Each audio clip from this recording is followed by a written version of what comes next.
Meu filho levou toda a família para celebrar sua promoção em um restaurante, todos menos eu. Minha nora disse: "Não esqueça de terminar as sobras na geladeira." Eu respondi: "Tudo bem." Então, silenciosamente, arrumei minhas malas, escrevi uma carta e a deixei sobre a mesa. No dia seguinte, quando eles voltaram para casa e viram o que havia dentro: "Fico feliz por você estar aqui. Siga minha história até o final e comente a cidade de onde você está assistindo, para que eu possa ver quão longe minha história chegou. Meu nome é Valdir e tenho 63 anos.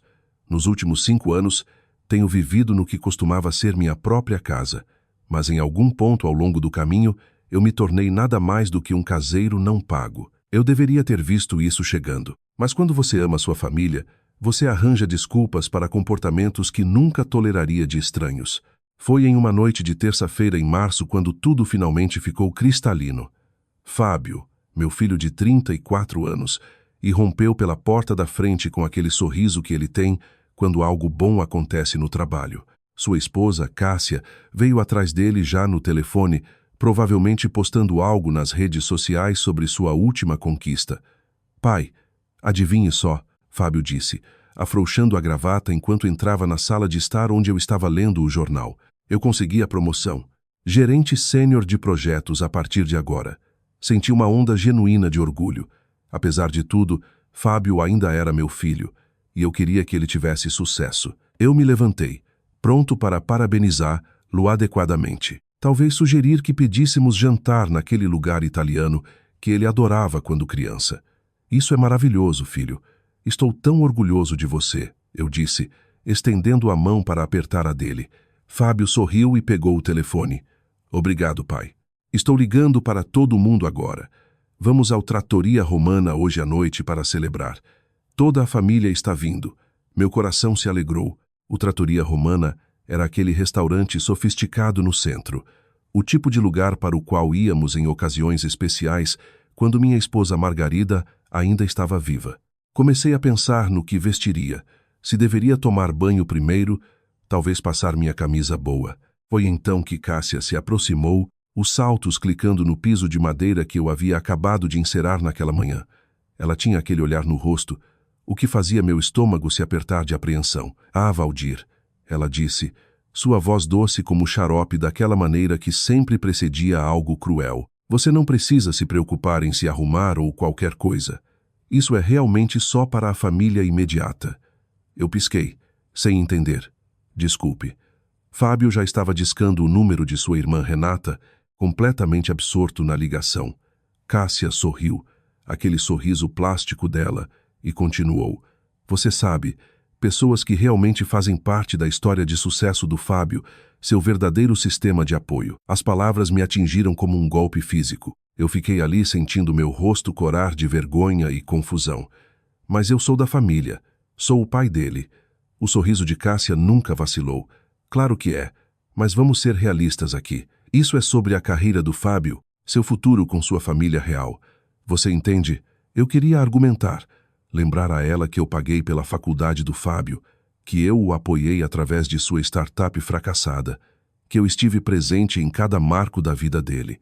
Mas as palavras ficaram presas na minha garganta, como sempre ficavam quando Cássia falava comigo daquele jeito. Fábio terminou a ligação e voltou, o rosto brilhando de excitação. "Renata e Marcelo vão nos encontrar lá às 19h. Miguel e Lígia também. Ah, e os pais de Cássia disseram que vão dirigir de Porto Alegre." "Que ótimo!" eu consegui dizer, embora minha voz soasse oca até para meus próprios ouvidos. Cássia se aproximou mais de mim e eu senti o cheiro de seu perfume caro, o tipo que custava mais do que meu orçamento mensal de medicamentos. "Valdir, enquanto estivermos fora celebrando, você poderia me fazer um pequeno favor?" Ela não esperou pela minha resposta. "Não esqueça de terminar de comer aquelas sobras na geladeira. Eu odiaria que elas estragassem enquanto estamos tendo nosso jantar em família." A forma como ela disse jantar em família pareceu uma faca girando no meu peito. Eu olhei para Fábio, esperando que ele dissesse algo, que corrigisse sua esposa, que lembrasse a ela que eu era o pai dele e merecia ser incluído. Mas ele já estava subindo as escadas para trocar de roupa, completamente alheio ao que acabara de acontecer. "O resto da lasanha deve ser suficiente para você", Cássia continuou, verificando suas unhas bem cuidadas. E tem um pouco daquela sopa de pacote que você gosta na despensa, muito mais apropriado para alguém da sua idade. De qualquer forma, senti algo frio se instalar no meu estômago. Não era a primeira vez que Cássia fazia comentários como esse, mas algo naquela noite parecia diferente. Talvez fosse a crueldade casual disso. A forma como ela me dispensou enquanto meu filho celebrava a apenas 5 metros de distância. Talvez fosse a percepção de que Fábio nem havia pensado em me incluir em sua celebração. Tudo bem, eu disse baixinho, porque era o que eu sempre dizia. Era o que eu vinha dizendo por 5 anos. O sorriso de Cássia se iluminou. Você é um homem tão compreensivo, Valdir. É isso que eu sempre apreciei em você. Você conhece o seu lugar. Conhecer o meu lugar. Na minha própria casa. A casa que eu havia comprado com minha falecida esposa 32 anos atrás. A casa onde eu havia trocado as fraldas do Fábio e ajudado com o dever de casa e ensinado ele a dirigir na entrada de carros que eu ainda limpava todo o inverno. Eu observei eles se arrumarem para a celebração. Fábio desceu parecendo elegante no terno que eu havia comprado para ele no Natal. Cássia havia trocado para um vestido vermelho que provavelmente custava mais do que meu benefício do INSS. Eles riam e brincavam enquanto reuniam suas coisas, completamente confortáveis em me deixar para trás como um móvel velho.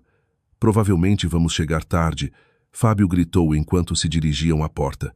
Não espere acordado. A porta se fechou atrás deles com um clique suave, e de repente a casa pareceu enorme e vazia. Eu fiquei no corredor por um longo momento, ouvindo o carro do Fábio sair da garagem. Pela janela, observei as luzes traseiras desaparecerem rua abaixo, levando-os para uma celebração que aparentemente não tinha lugar para mim. Eu caminhei até a cozinha e abri a geladeira. Lá estava o resto da lasanha que Cássia havia mencionado, em um recipiente plástico com meu nome escrito em sua caligrafia cuidadosa. Como se eu fosse uma criança que pudesse esquecer qual comida era minha, como se eu fosse um inquilino na minha própria casa que precisava de rótulos para lembrar o que tinha permissão para comer. Foi então que me atingiu, o peso completo do que minha vida havia se tornado. Eu não era mais o pai do Fábio. Eu não era o chefe desta casa. Eu era o ajudante. Eu era o velho que cozinhava, limpava, pagava contas e mantinha a boca fechada enquanto a família real vivia suas vidas ao meu redor. Eu me sentei à mesa da cozinha, a mesma mesa onde Margarida e eu havíamos compartilhado milhares de refeições, onde havíamos ajudado Fábio com projetos de ciências, onde havíamos planejado nossos sonhos de aposentadoria que nunca vieram. Agora eu estava sentado ali sozinho, segurando um recipiente de sobras, enquanto meu filho celebrava seu sucesso com todos exceto eu. Pela primeira vez em 5 anos, permiti-me sentir o peso completo da minha raiva, e enquanto eu estava sentado ali naquela cozinha quieta, tomei uma decisão que mudaria tudo. Sentado sozinho naquela cozinha com as risadas da celebração deles, ainda ecoando em meus ouvidos, minha mente voltou para como tudo começou. Não foi repentino, esse desgaste do meu lugar na minha própria família. Aconteceu tão gradualmente que eu mal notei até já estar invisível. Margarida morreu há 6 anos após uma luta brutal com o câncer que durou 18 meses. Durante aquelas últimas semanas, Fábio estava terminando seu mestrado e só podia visitar nos finais de semana. Eu entendi. Eu segurei a mão dela através dos tratamentos de quimioterapia, dirigi para cada consulta e a abracei quando ela chorava de dor. Quando ela morreu naquela manhã cinzenta de novembro, eu pensei que o pior havia passado. Fábio conheceu Cássia 2 meses após o funeral da mãe dele.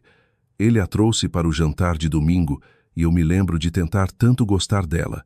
Ela foi educada o suficiente, perguntando sobre o jardim de Margarida e elogiando o assado que eu havia aprendido a cozinhar, observando minha esposa por 37 anos. Mas havia algo nos olhos dela quando olhava ao redor da nossa casa modesta, uma qualidade calculista que me deixava desconfortável. Seu pai parece muito autossuficiente. Eu a ouvi dizer ao Fábio uma noite, quando pensavam que eu estava lá em cima. É bom que ele possa cuidar de si mesmo. Aquilo deveria ter sido meu primeiro aviso. As mudanças começaram pequenas. Fábio começou a cancelar nossos cafés da manhã tradicionais de sábado de manhã, os que compartilhávamos desde que ele tinha 12 anos. Cássia e eu temos planos, se tornou sua desculpa padrão. Depois foram as viagens de pesca mensais perdidas, algo que fazíamos juntos, desde que ele conseguia segurar uma vara. Quando eles noivaram após namorar por apenas 8 meses, Cássia sugeriu que se mudassem temporariamente para minha casa para economizar dinheiro para o casamento. Eu concordei imediatamente. A casa parecia tão vazia sem Margarida, e eu pensei que Luz ali ajudaria a preencher o silêncio. Esse foi meu segundo erro. No início, as coisas pareciam normais o suficiente. Eu cozinhava o jantar na maioria das noites porque gostava e porque Cássia alegava que ainda estava aprendendo. Fábio elogiava minhas refeições e dizia a Cássia que ela era sortuda por ter um bom cozinheiro por perto. Mas gradualmente, os elogios pararam e as expectativas cresceram. Valdir faz o melhor assado. Se tornou Valdir. Vamos ter os Johnson para jantar no sábado. Você cuida do cozimento, certo? O pai é realmente bom em manter a casa. Se tornou, o banheiro precisa ser limpo. Valdir. Eu deixei os suprimentos no balcão. Eu me dizia que era temporário. Eles eram jovens e ocupados com as carreiras. Eu era aposentado e tinha tempo. Eu estava ajudando a família do jeito que Margarida teria querido. O casamento foi lindo, embora eu mal me sentisse mais do que um convidado. Cássia tinha ideias muito específicas sobre tudo, e minhas opiniões não foram solicitadas. Eu paguei pelas flores, uma despesa de 12 mil que limpou a maioria das minhas economias daquele mês, porque Fábio mencionou que eles estavam lutando com os custos só até nos estabilizarmos, pai. Ele disse, você entende. Após o casamento, eu esperava que eles se mudassem. Eles falavam sobre encontrar seu próprio lugar, talvez um pequeno apartamento no centro. Mas toda vez que eu trazia o assunto, havia uma nova desculpa. Cássia estava começando um novo emprego e precisava economizar dinheiro. Fábio estava esperando por uma promoção. O mercado imobiliário estava terrível. Meses se transformaram em anos e lentamente eu parei de ser o dono da casa e me tornei o ajudante residente. Aconteceu tão gradualmente que eu não conseguia identificar exatamente quando mudou. Talvez tenha sido quando Cássia começou a me deixar listas de compras com instruções específicas sobre o que comprar e quanto gastar. Talvez tenha sido quando Fábio parou de perguntar se eu queria me juntar a eles para jantar fora e começou a assumir que eu preferia ficar em casa. Ou talvez tenha sido o dia em que Cássia me entregou uma programação de limpeza que ela havia digitado no computador, completa com tarefas diárias e limpezas profundas semanais. Pensei que isso poderia ajudar você a se organizar. Ela disse com aquele sorriso brilhante. Você sabe como é importante manter os padrões. Padrões na minha própria casa, como se eu não tivesse mantido esta casa por mais de 30 anos. Eu comecei a notar outras coisas também. Como eles tinham longas conversas sobre seus amigos, seu trabalho, seus planos. Mas no momento em que eu tentava contribuir, a conversa mudava ou morria completamente.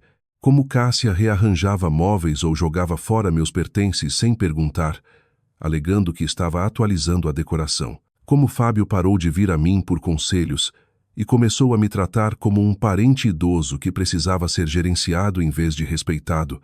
A pior parte foi como meu próprio filho parecia esquecer quem eu era. Fábio começou a me apresentar para novas pessoas como meu pai que mora conosco, em vez de meu pai em cuja casa moramos. A distinção pode parecer pequena, mas mudou tudo sobre como as pessoas me viam e como eu me via.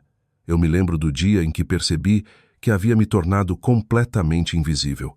Um amigo de faculdade do Fábio, Miguel, veio visitar, e eles passaram a noite inteira discutindo suas carreiras, investimentos, futuros. Eu sentei na minha própria sala de estar ouvindo eles falarem de mim como se eu não estivesse lá. É ótimo que seu pai possa ajudar na casa, Miguel disse. Meus pais também estão envelhecendo, e eu me preocupo com como eles vão se virar quando não puderem mais cuidar de si mesmos. Fábio assentiu simpaticamente. Funciona bem. Ele se mantém ocupado com o cozimento e a limpeza, e nós ajudamos com as contas e manutenção. É um bom arranjo para todos. Um bom arranjo, como se meu pagamento da hipoteca e utilidades enquanto cozinhava as refeições deles e limpava as bagunças deles fosse de alguma forma caridade da parte deles. Mas eu não disse nada.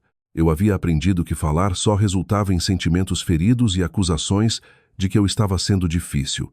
Era mais fácil ficar quieto, aceitar quaisquer migalhas de respeito que eles estavam dispostos a dar.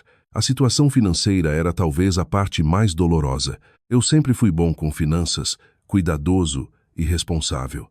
Após a morte de Margarida, eu esperava viajar um pouco, talvez visitar minha irmã em Curitiba ou fazer aquela viagem de trem pelo país que sempre falamos. Em vez disso, me encontrei subsidiando o estilo de vida do meu filho, enquanto era tratado como mão de obra barata na minha própria casa. Quando o carro do Fábio quebrou, eu paguei a conta de R$ 8.000 do conserto sem pedir reembolso. Quando Cássia quis móveis novos para a sala, eu acabei financiando o sofá de R$ 16.000 no qual eu nem tinha permissão para sentar quando eles tinham companhia. É um investimento na casa da família, Cássia dizia quando essas despesas surgiam.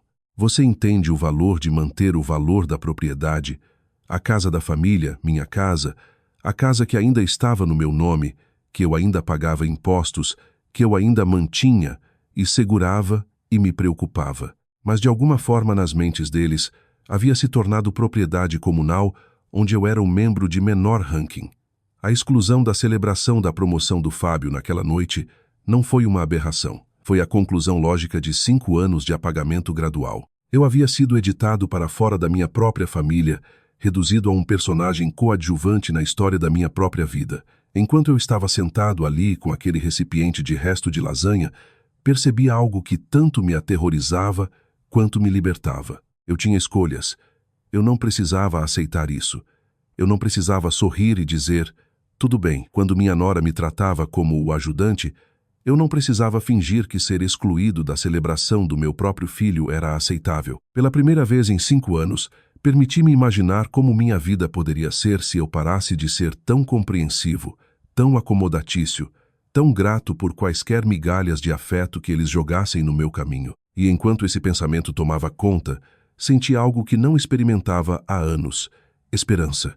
O que eu ainda não contei a vocês é que, enquanto Fábio e Cássia estavam fora celebrando a promoção dele, eu não estava apenas sentado naquela cozinha sentindo pena de mim mesmo, eu estava executando um plano que vinha trabalhando nos últimos 6 meses.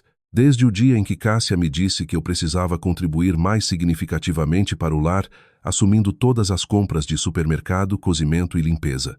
Aquele foi o dia em que comecei a ver um advogado. O nome dele era Roberto Almeida, e seu escritório ficava em um prédio modesto no centro, longe o suficiente do nosso bairro para que eu não encontrasse ninguém conhecido. Eu o havia encontrado através de uma recomendação do meu médico, Dr.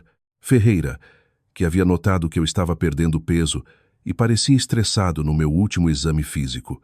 Você está sendo maltratado em casa, Valdir? Dr. Ferreira havia perguntado gentilmente. Às vezes, filhos adultos podem se tornar exigentes quando moram com pais idosos. Eu ri na época, mas ele me deu o cartão de Roberto de qualquer forma. Só para o caso de você precisar de alguém para conversar sobre suas opções, ele disse. Levou 3 semanas para eu criar coragem para ligar. Roberto era mais jovem do que eu esperava, talvez na casa dos 40, com olhos gentis e uma forma de ouvir que me lembrava da minha falecida esposa. Durante nossa primeira reunião, expliquei minha situação, me sentindo tolo e desleal enquanto descrevia como havia me tornado um servo na minha própria casa. Valdir, ele disse depois que terminei, o que você descreve é uma forma de abuso de idosos. É mais comum do que você pode pensar. Abuso de idosos. As palavras me atingiram como um tapa-frio. Eu nunca havia pensado nisso dessa forma, mas ouvir isso em voz alta fez algo se encaixar no lugar. Quais são minhas opções? Eu perguntei. Foi então que Roberto explicou algo que me chocou. A casa estava inteiramente no meu nome. Quando Margarida e eu a compramos 32 anos atrás, colocamos só no meu nome porque eu tinha melhor crédito. Após a morte dela, eu nunca adicionei Fábio à escritura, apesar das insinuações de Cássia de que eu deveria considerar a segurança futura da família. Você tem mais poder do que imagina, Roberto me disse. Esta é sua propriedade. Você pode tomar decisões sobre ela sem a permissão de ninguém. Nos vários meses seguintes, Roberto me ajudou a entender minha situação financeira melhor do que eu havia entendido em anos.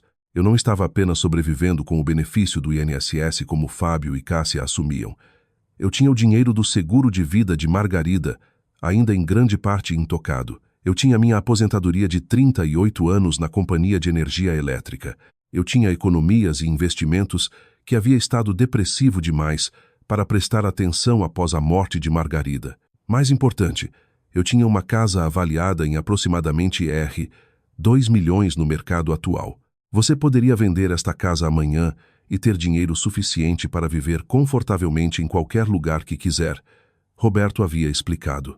Você poderia comprar algo menor, talvez em uma comunidade para idosos, e ainda sobrar dinheiro para viagens, hobbies, o que quiser fazer com sua aposentadoria. A ideia pareceu impossível no início. Esta era a casa da família. Era onde Fábio cresceu, onde Margarida e eu construímos nossa vida juntos. Como eu poderia vendê-la? Mas conforme os meses passavam e o desrespeito continuava a escalar, eu comecei a ver a casa de forma diferente.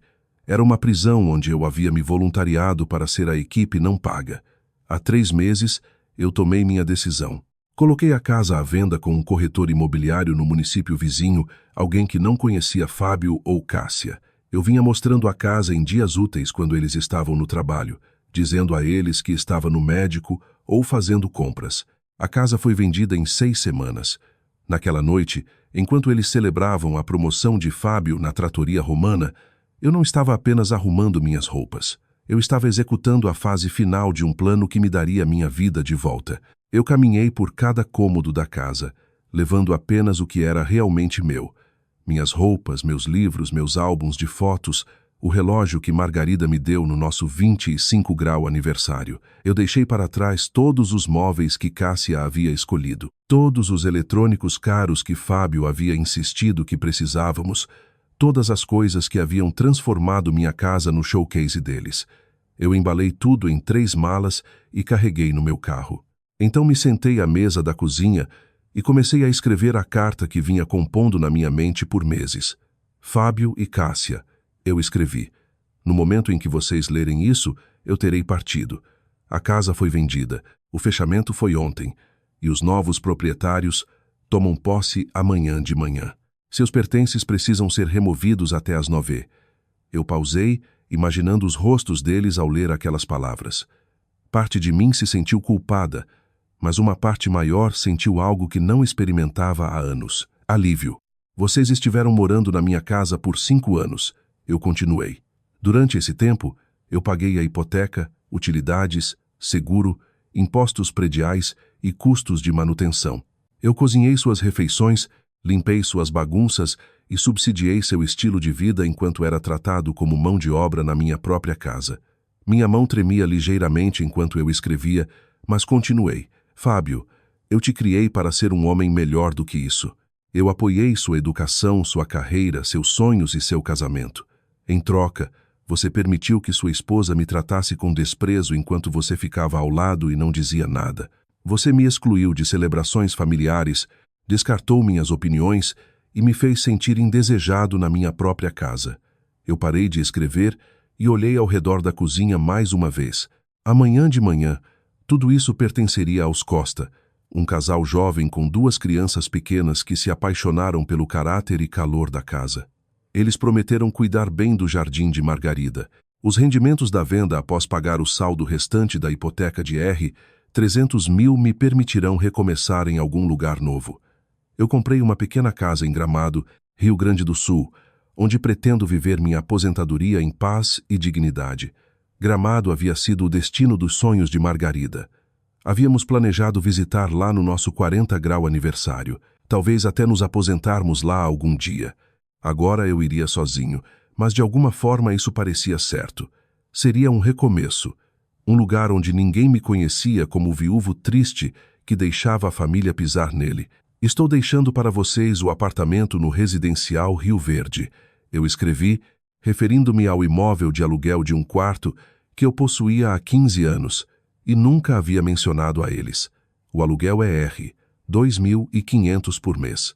Utilidades não incluídas. O contrato dos inquilinos atuais expira na próxima semana, então vocês podem se mudar imediatamente se quiserem. Esta foi minha única concessão à culpa. Eu não os estava deixando sem teto, mas também não estava tornando fácil para eles. O apartamento era pequeno, nada como a casa espaçosa à qual eles haviam se acostumado, e eles teriam que pagar aluguel pela primeira vez em 5 anos. Os móveis, eletrodomésticos e outros itens da casa nesta propriedade pertencem a vocês agora como um presente. Considerem isso compensação pelos 5 anos de trabalho gratuito que receberam de mim. Eu selei a carta em um envelope e a deixei sobre a mesa da cozinha, presa com o velho pote de biscoitos de margarida. Então caminhei pela casa uma última vez, apagando luzes e verificando que as janelas estavam trancadas. Hábitos de 32 anos de propriedade de casa que morrem com dificuldade. Na porta da frente, pausei e olhei para trás para a sala de estar onde Fábio havia dado seus primeiros passos, onde havíamos celebrado incontáveis aniversários e feriados, onde Margarida e eu havíamos dançado lentamente ao som de nossa música de casamento em quietas noites de domingo. Mas eu também vi o cômodo onde Cássia me disse que eu não podia sentar nos móveis novos quando eles tinham companhia, onde Fábio revirava os olhos quando eu tentava contribuir para conversas sobre eventos atuais, onde eu havia sido feito para me sentir como um intruso na minha própria vida. Eu tranquei a porta e coloquei as chaves na caixa de correio como havia arranjado com o corretor. Amanhã, os Costa pegariam as chaves e começariam sua própria vida nesta casa. Eu esperava que eles fossem mais felizes aqui do que eu havia sido nos últimos 5 anos. Enquanto eu dirigia para longe, não olhei para trás. No retrovisor, eu podia ver a luz da varanda brilhando como havia brilhado toda a noite por 32 anos. Mas pela primeira vez em meio década, eu não seria o a voltar para casa para apagá-la. Eu tinha 6 horas até Fábio e Cássia voltarem de sua celebração. Até então, eu estaria a centenas de quilômetros, dirigindo pela noite em direção a uma nova vida, onde ninguém nunca mais me confundiria com o ajudante na minha própria casa. Eu estava em algum lugar fora de Curitiba, quando meu telefone começou a tocar. Eram 3:15 da manhã, e eu havia dirigido por quase 6 horas, parando apenas para gasolina e café. As estradas de serra eram escuras e sinuosas, mas eu me sentia mais acordado do que em anos. O identificador de chamadas mostrou o nome de Fábio. Eu deixei ir para o correio de voz. Tocou novamente imediatamente, depois novamente. Na 4ª chamada, eu parei em um posto de descanso e desliguei o telefone completamente. Eu não estava pronto para ouvir a voz dele ainda. Eu precisava chegar a Gramado primeiro para ver minha nova casa, para tornar isso real antes de lidar com a reação deles. Eu cheguei a Gramado justamente quando o sol nascia sobre as montanhas da Serra Gaúcha. A viagem havia sido longa, mas ver aquelas colinas ondulantes banhadas na luz dourada da manhã fez cada quilômetro valer a pena. Este era o lugar para onde Margarida e eu deveríamos ter vindo juntos, mas de alguma forma fazer isso sozinho parecia cumprir uma promessa para ambos. A casa que eu havia comprado era menor do que a antiga, mas era completamente minha. Uma casa de 2 quartos com varanda ao redor e vista para as montanhas da janela da cozinha. Eu a havia comprado sem ver pessoalmente, baseada em fotos e um tour virtual, o que foi ou a coisa mais imprudente ou mais libertadora que eu já havia feito. Ao entrar na garagem, vi Dona Helena, a vizinha que havia cuidado do lugar, acenando do jardim ao lado. "Você deve ser Valdir", ela chamou, caminhando com um sorriso caloroso. "Bem-vindo ao bairro. Estou ansiosa para conhecer-lo." Pela primeira vez em 5 anos, alguém estava genuinamente feliz em me ver. Não porque precisava de algo de mim, não porque eu era útil para eles, mas simplesmente porque eu era um novo vizinho para dar as boas-vindas. "Obrigado", eu disse, e quis dizer isso mais do que ela poderia imaginar. Eu passei a manhã desempacotando minhas 3 malas e explorando minha nova casa. Os donos anteriores haviam deixado mobiliada com peças simples e confortáveis que pareciam acolhedoras em vez de intimidantes. Na cozinha, preparei minha primeira xícara de café e me sentei à pequena mesa junto à janela, observando as montanhas acordarem ao longe. Às 10, finalmente liguei meu telefone de volta. Eu tinha 17 chamadas perdidas e 12 mensagens de voz. Todas de Fábio, exceto 3 de um número que eu não reconhecia, que presumi ser Cássia ligando do telefone dela. Eu ouvi a primeira mensagem de voz, me preparando para o que sabia que viria. "Pai, que diabos está acontecendo?" A voz de Fábio estava alta de pânico. "Voltamos para casa e tem estranhos na casa. Eles dizem que compraram ela. Me ligue de volta agora." A segunda mensagem estava mais raivosa. "Pai, isso não é engraçado. Essas pessoas têm documentos dizendo que possuem nossa casa. Eles querem que a gente saia. Onde você está? Me ligue de volta imediatamente." Na quinta mensagem, a voz de Fábio havia mudado de raiva para algo próximo ao desespero. Pai, por favor, encontrei sua carta. Eu não entendo. Podemos resolver isso. Só me ligue de volta e me diga onde você está. As últimas mensagens mal eram coerentes. Fábio estava chorando em uma delas, algo que eu não ouvia desde que ele era criança. Em outra, eu podia ouvir Cássia ao fundo, a voz estridente de raiva, embora não conseguisse distinguir as palavras específicas.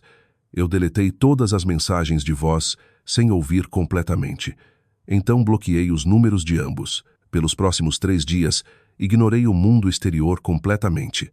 Eu explorei Gramado, caminhando pela charmosa área do centro, visitando lojas locais, comendo em pequenos restaurantes onde os garçons pareciam realmente interessados em conversa.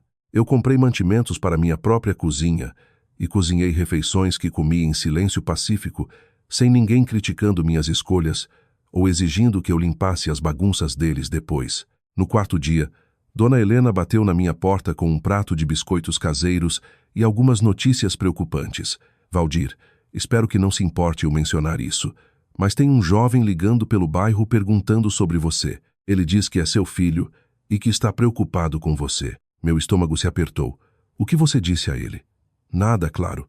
Eu não sei nada sobre seus assuntos pessoais e disse isso a ele, mas ele parecia bem perturbado. Ele deixou o número dele e pediu que eu fizesse você ligar se eu te visse. Ela me entregou um papel com o número de Fábio escrito na caligrafia de outra pessoa. Ver aquilo ali na caligrafia cuidadosa de alguém fez a situação toda parecer de repente real e final. Obrigado por não dar nenhuma informação a ele, eu disse. Dona Helena estudou meu rosto com o tipo de percepção que vem de décadas de experiência de vida. Você está em algum tipo de problema, Valdir? Porque se estiver, há recursos disponíveis. Pessoas que podem ajudar. Eu quase ri da ironia. Pessoas assumindo que eu era o que precisava de ajuda. Quando pela primeira vez em anos, eu estava exatamente onde precisava estar. Nenhum problema, eu a assegurei. Só algumas complicações familiares das quais estou melhor sem. Ela assentiu sabiamente. Às vezes a família na qual nascemos não é a família de que precisamos. Não há vergonha em escolher sua própria paz sobre o drama de outras pessoas.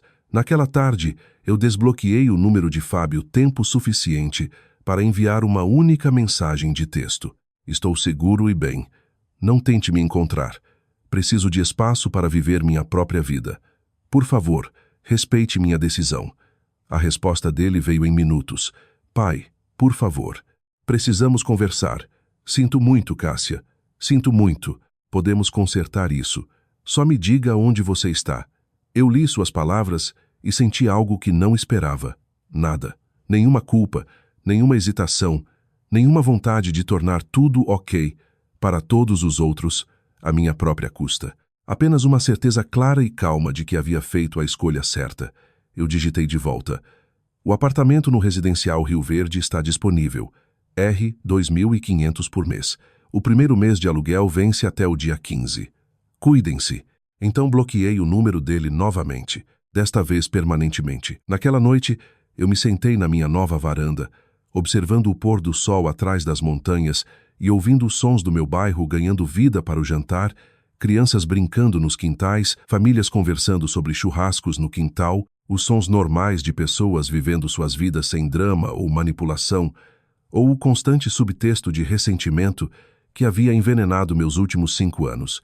Eu pensei sobre Fábio e Cássia, provavelmente passando a noite ligando freneticamente para parentes, tentando entender como seu arranjo confortável havia colapsado tão de repente. Eu me perguntei se eles estavam genuinamente arrependidos, ou apenas arrependidos que sua situação havia mudado. Eu me perguntei se Fábio finalmente estava percebendo o quanto havia dado por garantido, mas principalmente descobri que não me perguntava muito sobre eles. 2 semanas depois, recebi uma carta encaminhada do meu antigo endereço. Era de Fábio, escrita à mão em papel de bloco jurídico, o que me disse que ele provavelmente a escrevia tarde da noite, quando tudo parecia desesperado e urgente. Pai, começava, eu sei que você não quer ouvir de mim, mas preciso que saiba que eu entendo agora. Eu entendo o que Cássia e eu fizemos com você. Eu entendo por que você partiu. Eu entendo que te tratamos terrivelmente.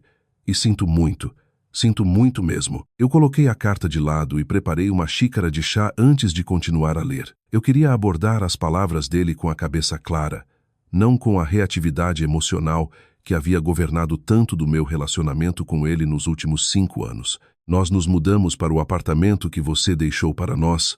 A carta continuava. É pequeno e caro, e nada como a casa a qual nos acostumamos. Cássia odeia. Ela diz que está abaixo de nós, que você está sendo cruel e vingativo, mas eu acho que estou começando a entender que não é sobre crueldade, é sobre consequências. Senti um lampejo de algo que poderia ser esperança. Talvez Fábio fosse capaz de crescimento afinal. Eu sinto falta dos nossos cafés da manhã de sábado de manhã. Ele escreveu. Sinto falta das nossas viagens de pesca. Sinto falta de ter um pai em vez de apenas alguém que facilitava a minha vida. Eu não sei se você algum dia me perdoará, mas eu precisava que soubesse que finalmente vejo o que perdi. A carta tinha 3 páginas, cheia de memórias do nosso relacionamento antes de Cássia. Desculpas por incidentes específicos que eu pensei que ele havia esquecido e promessas de fazer melhor se eu desse outra chance. No final ele havia escrito: Eu te amo, pai. Eu sei que parei de demonstrar, mas nunca parei de sentir. Se você estiver disposto a tentar de novo, eu prometo que as coisas serão diferentes. Eu dobrei a carta cuidadosamente e a coloquei na gaveta com as joias de Margarida e meus outros papéis importantes. Então saí para minha varanda e me sentei na cadeira de balanço que havia comprado em uma loja de antiguidades local, observando as montanhas desvanecerem em sombras roxas enquanto a noite se aproximava. A carta de Fábio era tudo o que eu queria ouvir por 5 anos. Era um reconhecimento de seus erros, um reconhecimento do meu valor, uma promessa de que as coisas poderiam mudar. 6 meses atrás, receber aquelas palavras teria me feito arrumar as malas para correr de volta e reconstruir nosso relacionamento. Mas sentado ali no crepúsculo pacífico da minha nova vida, percebi algo importante. Eu não precisava mais do pedido de desculpas dele.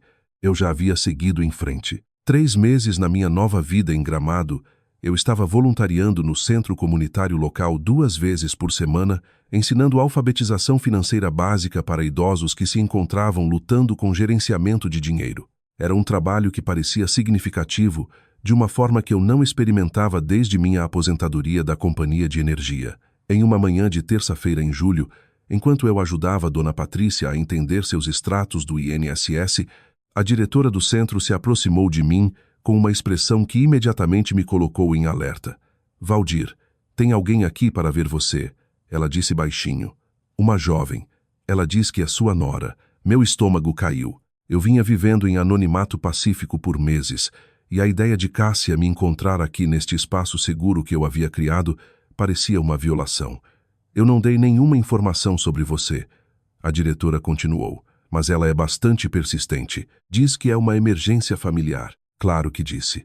Eu agradeci Dona Patrícia e disse que continuaríamos na próxima semana e fiz meu caminho até o saguão com passos pesados. Cássia estava de pé junto à janela, parecendo completamente fora de lugar em suas roupas de grife e maquiagem perfeita entre o ambiente casual e confortável do centro comunitário. Quando me viu, seu rosto imediatamente mudou para o que eu havia aprendido a reconhecer como seu modo de performance. Valdir, ela exclamou, correndo em minha direção com os braços estendidos como se fôssemos parentes, há muito perdidos se reunindo após anos separados. Graças a Deus te encontrei. Estávamos tão preocupados, eu dei um passo para trás, antes que ela pudesse me abraçar, mantendo minha voz nivelada e baixa. Como você me encontrou? O sorriso dela vacilou ligeiramente. Fábio contratou um investigador particular. Tivemos que ter certeza de que você estava seguro. Um investigador particular. Eles haviam gastado dinheiro que não tinham para me rastrear em vez de simplesmente aceitar minha decisão de partir. O fato de isso não me surpreender me disse tudo o que eu precisava saber sobre quão pouco havia realmente mudado. Estou perfeitamente seguro, eu disse. Você pode ver por si mesma agora. Você pode ir para casa. A expressão de Cássia mudou para o olhar ferido que ela havia aperfeiçoado ao longo dos anos. Valdir, precisamos conversar. Há coisas que você não entende sobre nossa situação. Sua situação não é mais minha responsabilidade. Ela olhou ao redor do centro comunitário, absorvendo os arredores modestos com desdém mal disfarçado. É aqui que você está passando o seu tempo agora? Valdir, você poderia estar vivendo muito melhor do que isso. Você poderia voltar para casa e poderíamos resolver as coisas como uma família de verdade. Casa. Ela ainda pensava na minha casa como casa, mesmo que agora pertencesse aos Costa e suas 2 crianças pequenas. Eu estou em casa, eu disse simplesmente. A máscara de Cássia escorregou completamente então, revelando a mulher calculista que eu havia aprendido a reconhecer por baixo do ato de Nora doce. Tudo bem, ela disse, a voz endurecendo. Vamos ser honestos então. Fábio perdeu o emprego. As palavras me atingiram como um choque frio. O quê? 2 semanas após você partir, a empresa dele reduziu o quadro e a posição dele foi eliminada. Estamos lutando, Valdir. Realmente lutando. Mal podemos pagar o aluguel daquele apartamento minúsculo em que você nos colocou. Senti uma pontada familiar de culpa. O mesmo sentimento que me manteve preso por 5 anos. Mas, desta vez, eu o reconheci pelo que era. Uma resposta condicionada à crise fabricada deles. Sinto muito ouvir isso, eu disse, e quis dizer, mas Fábio é um homem capaz com boa educação. Ele vai encontrar outro emprego. Os olhos de Cássia brilharam com algo feio. Você não entende. Ele tem estado deprimido desde que você partiu. Ele se culpa, e isso está afetando sua capacidade de fazer entrevistas. Ele precisa do apoio do pai. Ele teve o apoio do pai por 34 anos. Eu respondi. Ele escolheu jogar fora. Nós cometemos erros, Cássia disse, sua voz tomando um tom de súplica. Mas somos família. Famílias perdoam umas às outras. Famílias se ajudam em tempos difíceis. Eu olhei para ela parada ali em suas roupas caras, usando manipulação emocional tão naturalmente quanto respirar, e senti algo que nunca havia sentido por ela antes. Pena. Você está certa que famílias se ajudam, eu disse, mas elas também se respeitam. Elas não excluem membros da família de celebrações. Elas não tratam umas às outras como serviçais. Elas não tomam e tomam e tomam, enquanto não dão nada em troca além de desprezo. A compostura de Cássia rachou completamente. Você é um velho egoísta, ela sibilou. Nós te demos propósito. Nós te demos uma razão para levantar da cama de manhã. Sem nós, o que você é? Apenas mais um viúvo solitário esperando para morrer. As palavras foram destinadas a cortar, e 6 meses atrás teriam cortado. Mas sentado aqui neste lugar onde eu havia encontrado comunidade e significado genuínos, elas soaram como ecos da vida de outra pessoa. Acho que você deveria ir embora agora, eu disse baixinho. Fábio está vindo, ela disse, jogando o que claramente pensava ser seu trunfo. Ele está dirigindo para cá amanhã. Ele quer te ver, para se desculpar pessoalmente. Meu coração se apertou apesar de tudo. Parte de mim queria ver Fábio, ouvir seu pedido de desculpas, acreditar que ele havia mudado genuinamente. Mas eu havia aprendido a diferença entre querer algo e precisar disso. Então eu não estarei aqui amanhã, eu disse. Cássia me encarou em choque. Você realmente evitaria seu próprio filho? Eu evitaria uma conversa que terminaria comigo me sentindo culpado por escolher meu próprio bem-estar sobre seus problemas. Eu me virei para ir embora, mas a voz de Cássia me seguiu. O contrato do apartamento vence no próximo mês. Ela gritou. Se você não nos ajudar, vamos ficar sem teto. É isso que você quer? Seu filho morando na rua? Eu parei e me virei de volta para ela. Por um momento, vi além da raiva e manipulação dela, algo que poderia ter sido medo genuíno, mas eu havia passado anos demais, sendo responsável pelas escolhas ruins de outras pessoas. Fábio tem 34 anos, eu disse. Ele tem educação superior, experiência de trabalho e outros membros da família além de mim. Se ele acabar sem teto, não será porque o pai dele escolheu viver sua própria vida. Naquela noite, liguei para minha irmã Patrícia em Curitiba, algo que eu deveria ter feito meses atrás. Valdir, ela exclamou quando ouviu minha voz. Onde diabos você esteve? Fábio tem ligado para todo mundo na família, dizendo que você desapareceu.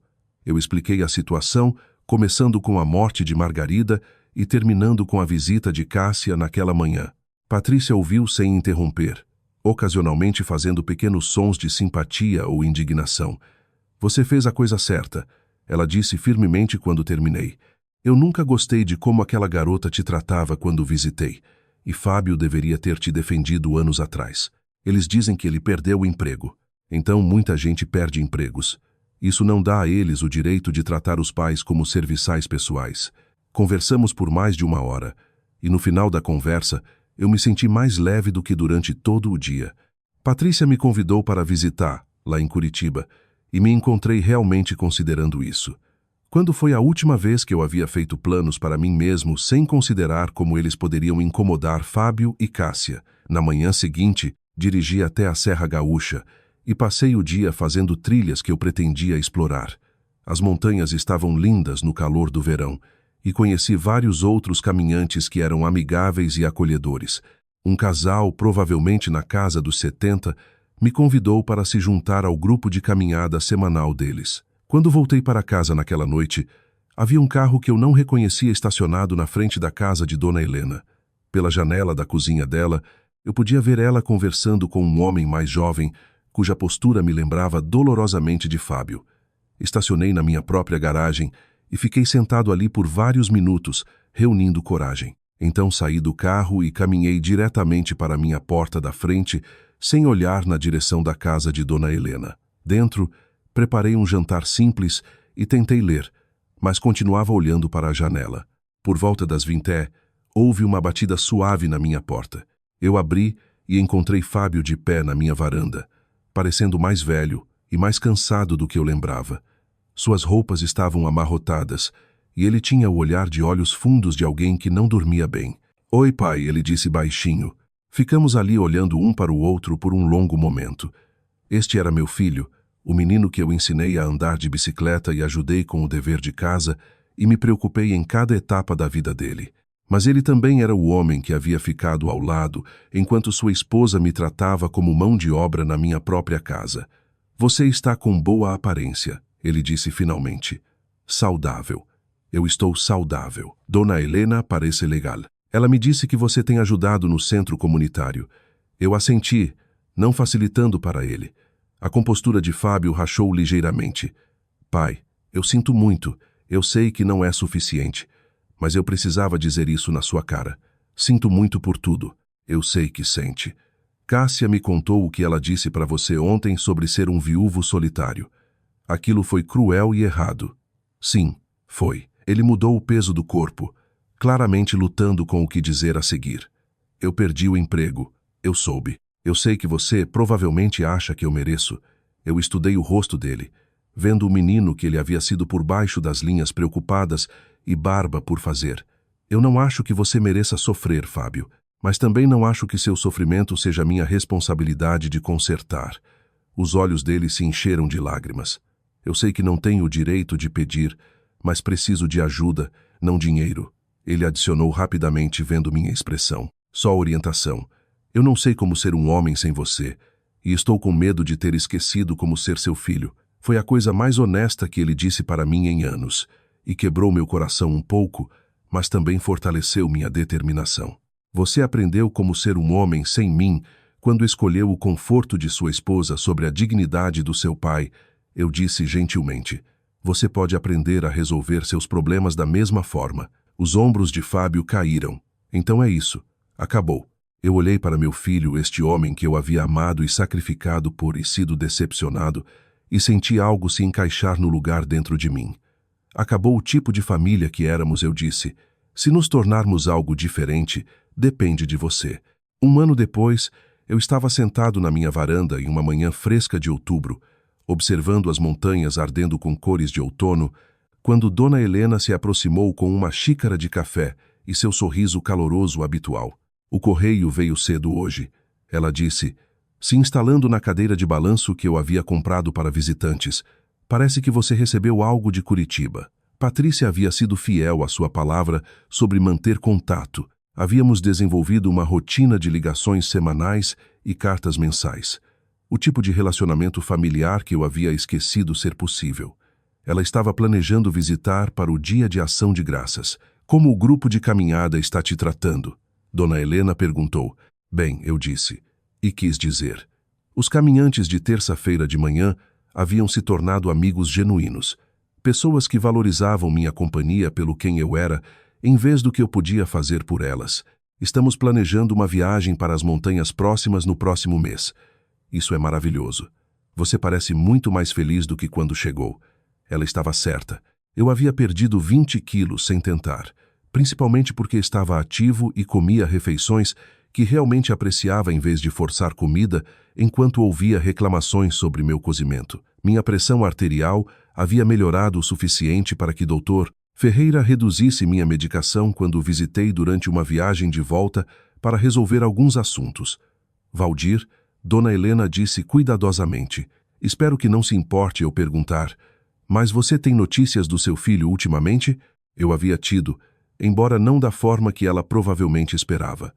2 meses atrás, eu havia recebido um convite de casamento pelo correio. Fábio estava se casando novamente, desta vez com uma mulher chamada Juliana, que eu nunca havia conhecido. O convite era formal e impessoal, endereçado ao Sr. Valdir, como se eu fosse um parente distante em vez do pai do noivo. Eu enviei um presente de casamento, um bom conjunto de facas de cozinha com um cartão que dizia: desejando felicidade.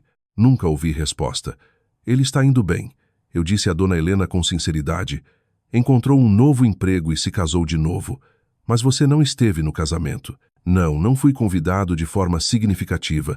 Dona Helena assentiu sabiamente.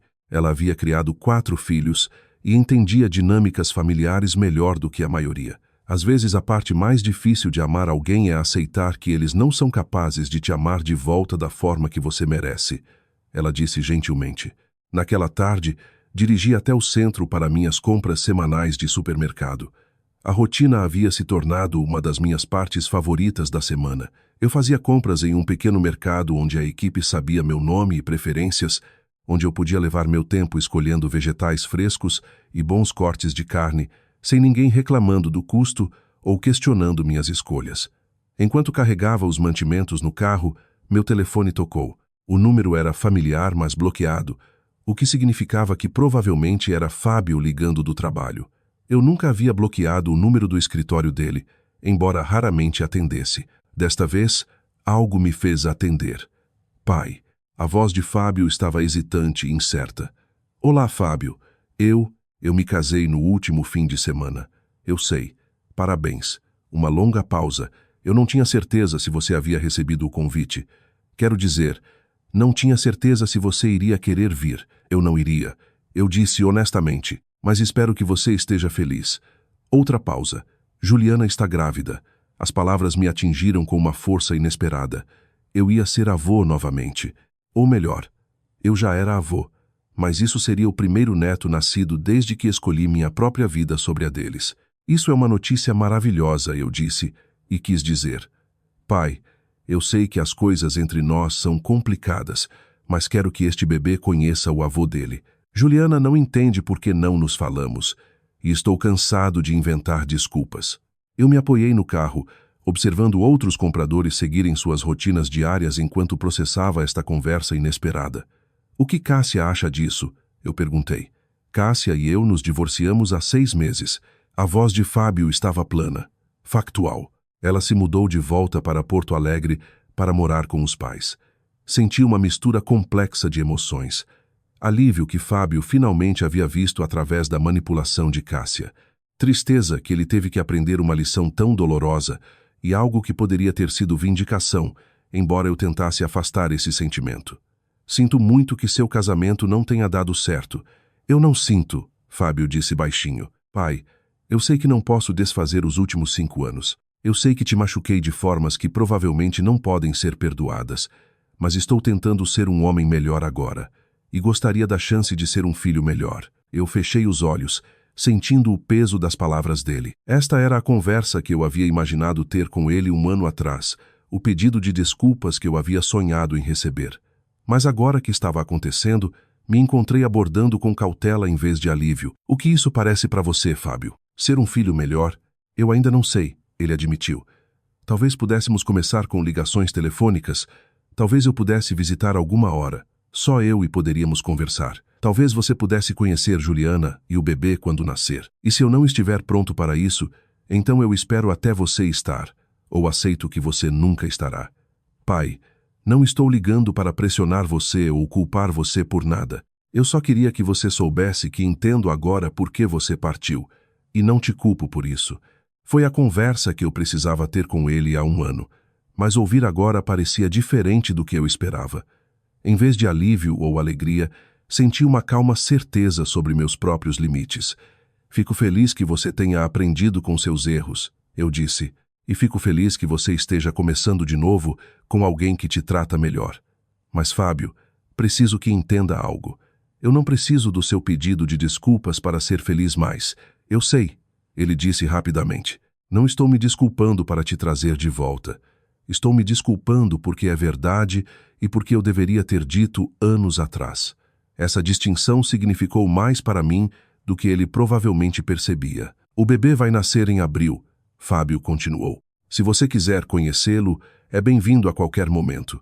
Se não, eu entendo também. Depois que desligamos, fiquei sentado no carro por vários minutos pensando sobre netos e segundas chances e a diferença entre perdão e reconciliação. Eu pensei sobre Margarida e como ela teria lidado com essa situação, como ela teria equilibrado seu amor por Fábio com seu respeito pela minha dignidade. Naquela noite, liguei para Patrícia e contei sobre a ligação de Fábio. Você vai ver o bebê? Ela perguntou. Estou pensando sobre isso. Talvez quando eles forem mais velhos, quando eu puder visitar sem ser sobre a culpa de Fábio ou a curiosidade de Juliana sobre o avô distante. Isso parece sábio. Você não deve a ninguém um relacionamento no tempo deles. 6 meses depois, recebi fotos pelo correio. Uma linda menina chamada Margarida Rosa, em homenagem à avó falecida. Nas fotos, Fábio parecia cansado, mas genuinamente feliz de uma forma que eu não via desde antes de seu primeiro casamento. Eu estudei as fotos por um longo tempo. Esta neta que compartilhava o nome da minha falecida esposa. Ela tinha o queixo de Fábio e o que parecia meus próprios olhos, embora fosse difícil dizer com bebês. Coloquei as fotos em um porta-retratos na mesa da cozinha onde podia vê-las durante meu café da manhã, mas não liguei para Fábio para agradecer por enviá-las. Eu não estava pronto para esse nível de conexão ainda, e havia aprendido que estar pronto era um requisito que eu tinha permissão para ter. Em vez disso, abri uma conta poupança no banco local e comecei a fazer depósitos mensais. Quando Margarida Rosa tivesse idade suficiente para precisar de financiamento para a faculdade, ou um carro, ou ajuda com o primeiro apartamento, o dinheiro estaria lá, mas viria sem amarras, sem expectativas de gratidão ou relacionamento, apenas o amor quieto de um avô que havia aprendido a diferença entre ajudar e possibilitar. No meu 65 grau aniversário, organizei uma pequena festa para mim mesmo. Dona Helena veio junto com 3 casais do meu grupo de caminhada e 2 mulheres do centro comunitário onde eu ainda voluntariava. Comemos bolo na minha varanda e observamos o pôr do sol sobre as montanhas. E ninguém mencionou nada que eu deveria estar fazendo diferente ou alguém que eu deveria estar incluindo que não estava lá. Naquela noite, enquanto limpava os pratos, percebi algo que teria chocado o homem que eu havia sido 2 anos atrás. Eu estava genuinamente feliz. Não a felicidade condicional que dependia da aprovação de outras pessoas ou da ausência de conflito, mas a satisfação profunda e quieta que vem de viver de acordo com meus próprios valores. Eu pensei sobre a carta que havia deixado naquela mesa da cozinha há tanto tempo, sobre o homem assustado e raivoso que a havia escrito enquanto sua família celebrava sem ele. Aquele homem havia se despedaçado, mas ele teve a coragem de se recompor de forma diferente. Eu ainda sinto falta de Margarida todos os dias, mas havia aprendido a carregar aquela dor junto com a alegria em vez de deixar que definisse toda a minha existência. Eu ainda amava Fábio, mas havia aprendido que amar alguém não significa aceitar o maltratamento dele. Eu ainda tinha momentos de solidão, mas descobri a diferença entre estar sozinho e se sentir solitário. Meu telefone estava no balcão e eu podia ver que tinha uma mensagem de voz de um número desconhecido. Poderia ser Fábio ligando de algum lugar novo. Poderia ser Cássia tentando mais uma manipulação. Poderia ser um telemarketing.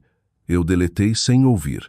Amanhã, eu acordaria na minha própria casa, faria meu próprio café da manhã e passaria meu dia fazendo coisas que me traziam satisfação e paz. Eu voluntariaria no centro comunitário, cuidaria do meu pequeno jardim, talvez dirigisse até as montanhas para uma caminhada. À noite, eu poderia ligar para Patrícia, ou ler um livro, ou simplesmente me sentar na minha varanda e observar o mundo passar. Era uma vida quieta, uma vida simples, mas era inteiramente minha. E após 65 anos, tentando ser o homem de que todos os outros precisavam, isso parecia a maior vitória de todas. Parado ali na minha cozinha, cercado pelas evidências de uma celebração de aniversário, onde todos que compareceram genuinamente queriam estar lá, eu finalmente entendi o que Margarida havia tentado me dizer naqueles últimos meses difíceis de sua doença. Valdir, você merece ser amado pelo que você é, não pelo que pode fazer pelas outras pessoas. Levou 2 anos em uma nova vida para eu realmente ouvir aquelas palavras. Mas eu estava ouvindo agora, e pela primeira vez em mais tempo do que eu conseguia lembrar, isso era suficiente.